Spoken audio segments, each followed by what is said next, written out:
Hi, I'm Alex. This is Oh, That's Why, a podcast about JavaScript, finally making sense. Let's dig in.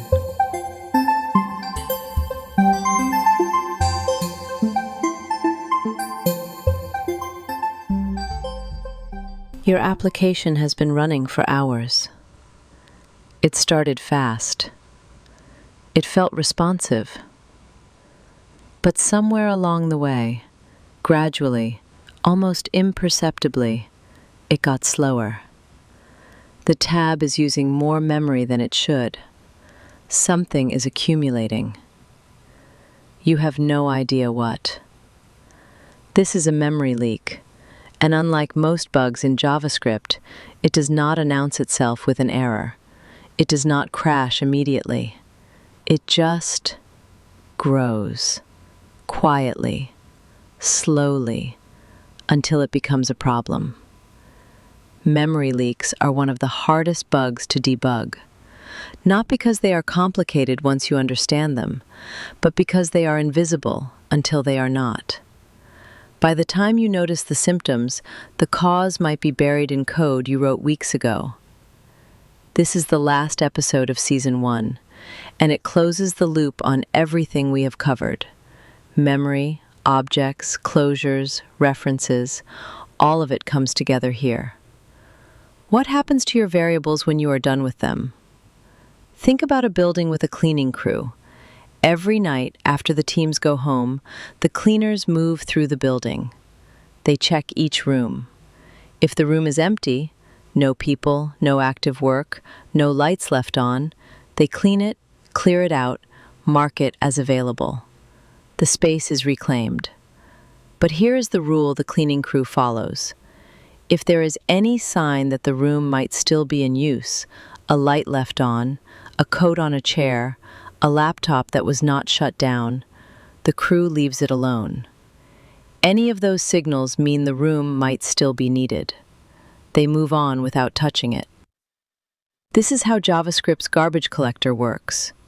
Every so often, triggered by the engine, not by you, the garbage collector runs through your program's memory.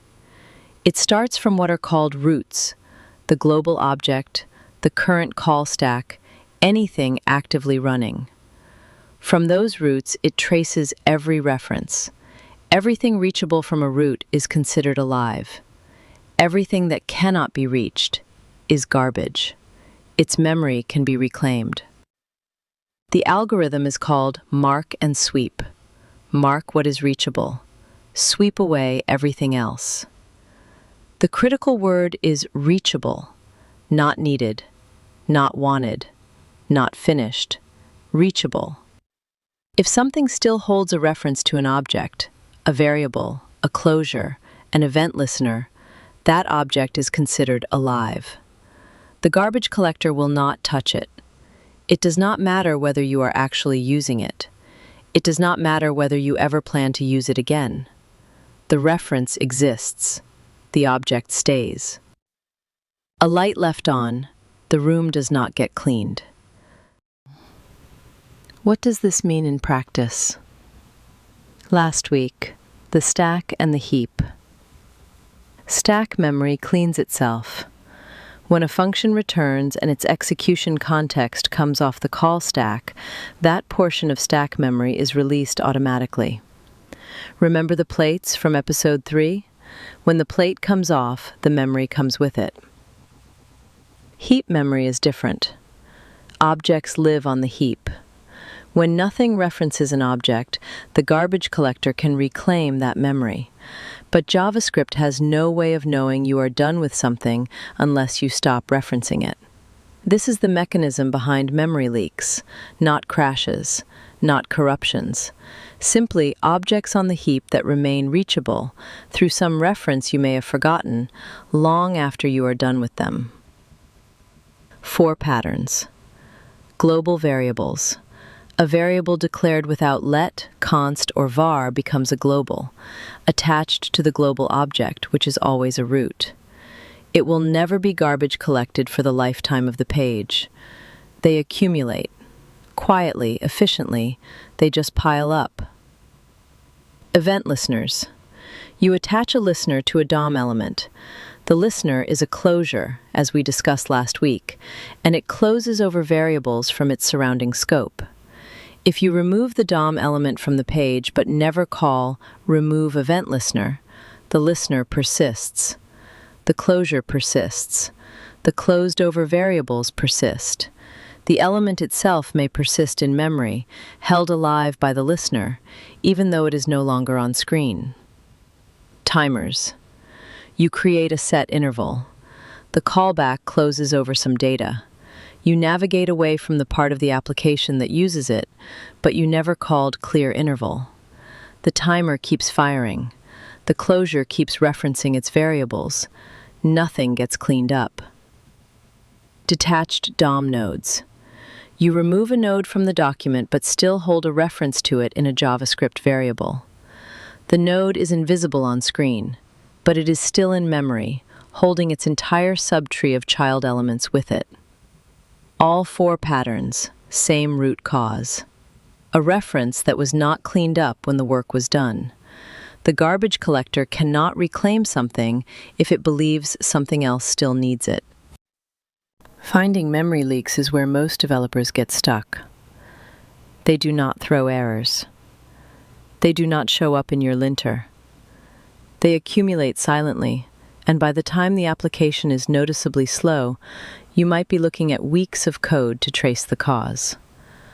Chrome DevTools has a memory panel that makes this significantly more tractable. Take a heap snapshot, a photograph of everything currently allocated on the heap, then perform the action you suspect causes a leak, undo it, and take another snapshot. Compare the two. If memory grew and did not come back, something is being held that should have been released. The allocation timeline is even more powerful. It shows exactly when allocations happen and whether they are eventually collected.